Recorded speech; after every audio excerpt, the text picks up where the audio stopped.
galera do Tendência, aula de Biologia com a professora Ana Lia para o 2º ano. E a aula agora é sobre anelídeos, aula 4. Então a gente tá na aula 4, tive até que pensar aqui, né, porque estás. E o seguinte, a gente parou na parte de reprodução das minhocas, tá? Das minhocas, vamos falar delas, porque elas são os principais representantes. A gente tem que saber que elas são, lembrando, sempre que a gente fala de reprodução, a gente tem que lembrar de determinados termos. Vamos voltar aqui e revisar. Como que se chama, vamos ver a sua memória, pessoas. Como que se chama um ser vivo que possui os 2 sexos? Não, hermafrodita era um termo que a gente não vai usar mais. Vamos combinar um termo em desuso. O termo correto é monóico. Ai, mas eu disse, tá, mas eu não escutei, me desculpa. Quantas vezes isso não acontece em aula? Monóico, um ser com os 2 sexos, macho e fêmea juntos. Tá, Analia, e no caso eu sou humano, e aí tem o gênero, tem o sexo masculino e o sexo feminino em corpos separados. Aí se chama espécies dioicas, que tem 2 representantes, só com gônadas femininas e só com gônadas masculinas. Então ela é monóica, então ele tem os 2 sexos. A Tênia lá dos plateumintos também era monóica. Só que ela fazia autofecundação, um tipo de reprodução sexuada.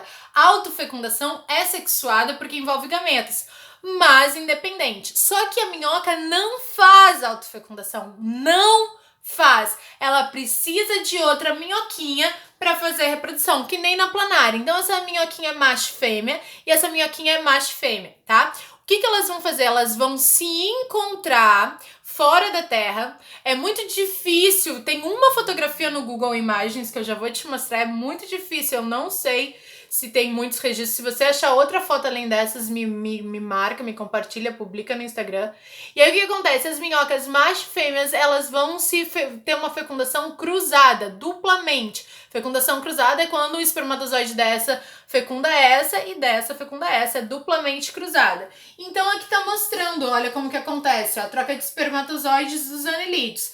Vai ter cada uma o espermioduto e o ovoduto, espermioduto e ovoduto, tá? Que é os testículos e ovários e o local onde sai o esperma e entra e é onde o esperma entra, né? Então o que acontece? O que vai acontecer? Os espermatozoides dessa aqui vão até o ovoduto dessa aqui, tá? E os espermatozoides dessa aqui vão até o ovoduto dessa aqui. E as duas vão ser fecundadas. É uma fecundação interna, Analia? Não é uma fecundação interna. O que fica? O que acontece?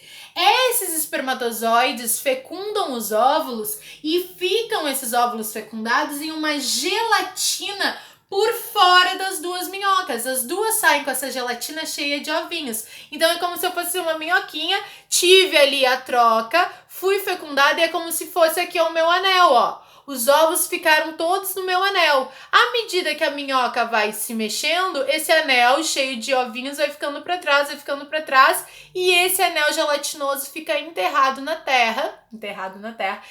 nos túneis por onde ela passou, e daqui vão se desenvolver novas minhoquinhas.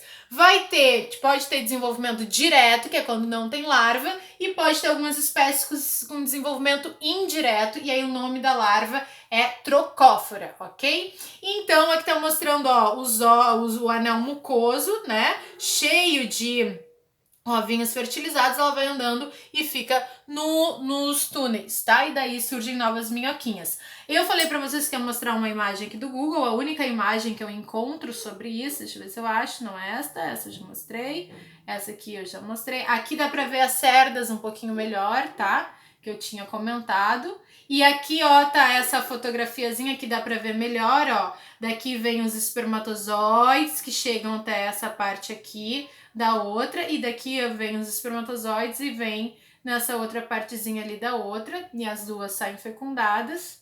E eu tinha separado uma imagem das minhoquinhas. Não achei, sorry. Não achei aqui as minhoquinhas, a fotografiazinha. Se a gente jogar aqui, ó, vamos tentar ser rápido para te mostrar.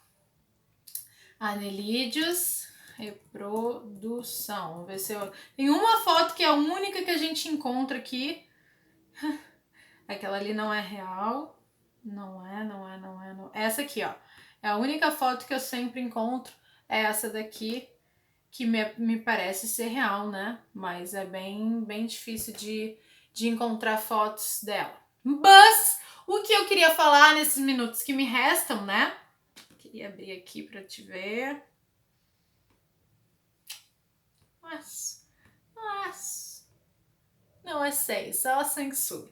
Mas, só para terminar a nossa aula aqui, a gente vai falar sobre a importância ecológica dos anelídeos, tá? A importância ecológica dos anelídeos é a seguinte, meus amores.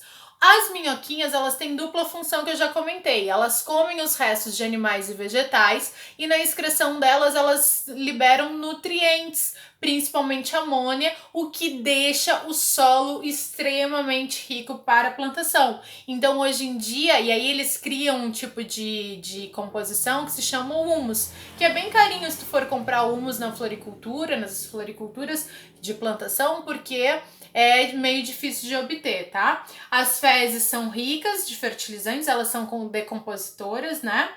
E tem além de nitrogênio, fósforo e potássio. Ok? Todos são importantes. E a outra importância da minhoca é que ela precisa estar sempre protegida do sol e ela, ao se deslocar, ela acaba criando túneis e esses túneis aeram o solo. E essa aeração permite que também tenha uma qualidade bastante boa para as raízes das plantas crescerem. Ok? E, para concluir, os irudíneos, que são as sanguessugas, aquelas que são ectoparasitas, elas são utilizadas há centenas de anos na medicina, porque elas vão ter essa boca adaptada com uma espécie de ventosa e elas sugam o sangue do hospedeiro. E o que acontece? Quando elas estão sugando, elas produzem duas substâncias. Uma substância anticoagulante, que serve para, tipo, o fluxo sanguíneo estar constante, não criar ali uma casquinha de ferida e parar do sangue sair, digamos, do hospedeiro. E também uma substância anticoagulante e uma substância cicatrizante. Mentira.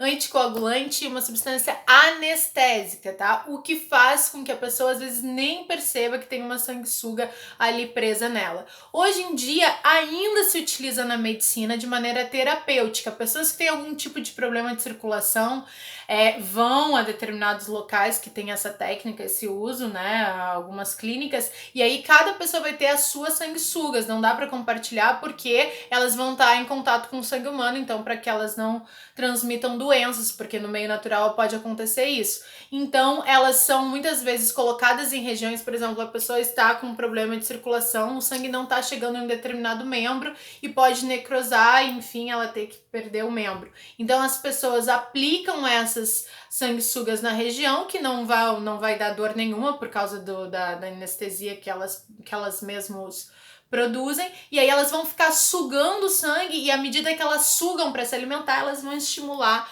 que o sangue volte a circular nessa região. É bastante interessante.